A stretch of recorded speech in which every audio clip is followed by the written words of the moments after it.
ہجرت کے حوالے سے یہ بات سمجھ لینی چاہیے کہ جو شخص اللہ کے دین پر ایمان لایا ہو اس شخص کے لیے کفر کے نظام میں زندگی گزارنا صرف دو ہی سچویشنز میں، دو ہی صورتوں میں جائز ہو سکتا ہے۔ نمبر 1 کہ وہ شخص اسلام کو کفر کی سرزمین میں، کفر کے سسٹم میں غالب کرنے اور کفریہ نظام کو اسلامی نظام میں تبدیل کرنے کی کوشش کرتا رہے، جس طرح انبیاء کرام اور ان کے فالورز کرتے رہے ہیں۔ نمبر 2 وہ شخص ایکچولی در حقیقت وہاں سے نکلنے کی کوئی راہ نہ پاتا ہو اور سخت نفرت اور بیزاری کے ساتھ مجبوری کی وجہ سے کفریہ سسٹم میں رہتا ہو۔ ان دو صورتوں کے علاوہ ہر صورت میں کافروں کے ساتھ رہنا، دارالکفر میں رہنا ایک مستقل گناہ کا کام ہے۔ اس گناہ کے لیے یہ ایکسکیوز، یہ عذر کوئی وزنی عذر نہیں ہے کہ ہم دنیا میں کوئی ایسا دارالاسلام پاتے ہی نہیں جہاں ہم ہجرت کر کے جا سکیں۔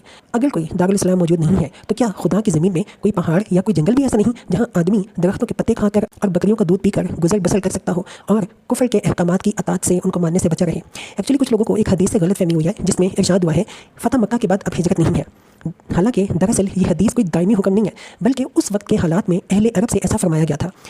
اس ٹائم عرب کا بہت سا حصہ دارالکفر اور دارالحرب تھا اور صرف مدینہ اور مدینہ کے آس پاس میں اسلامی احکام جاری ہو رہے تھے۔ مسلمانوں کے لیے تاکیدی حکم تھا کہ ہر طرف سے سمٹ کر دارالاسلام یعنی مدینہ میں آ جائے۔ مگر جب فتح مکہ کے بعد عرب کا زور ٹوٹ گیا اور کفر ختم ہو گیا اور قریب قریب پورا ملک اسلامک اسٹیٹ، اسلامی ملک اور اسلام کے زیر نگی آ گیا، تو نبی پاک نے فرمایا کہ اب ہجرت کی ضرورت حاجت باقی نہیں رہی ہے۔ اس کا مطلب یہ نہیں تھا کہ تمام دنیا کے مسلمانوں کے لیے تمام حالات میں قیامت تک کے لیے ہجرت کی فرضیت منسوخ ہی ہو گئی ہے، ٹوٹلی ختم ہو گئی ہے۔ نہیں، ایسا نہیں ہے۔ اگر کسی شخص کو آج بھی اپنے ملک میں اللہ تعالیٰ کے احکامات کو ماننے میں کوئی پرابلم پیش آ رہی ہے تو اس کو ہجرت کر جانی چاہیے۔ اللہ تعالیٰ سورہ نساء میں کہتے ہیں وَمَن يُهَاجِرْ فِي سَبِيلِ اللَّهِ يَجِدْ فِي الْأَرْضِ مَرَاغَمًا كَثِيرًا وَسَعًا، جو کوئی اللہ کی راہ میں ہجرت کرے گا وہ زمین میں پناہ لینے کے لیے بہت جگہ اور بسر اوقات کے لیے بڑی گنجائش پائے گا۔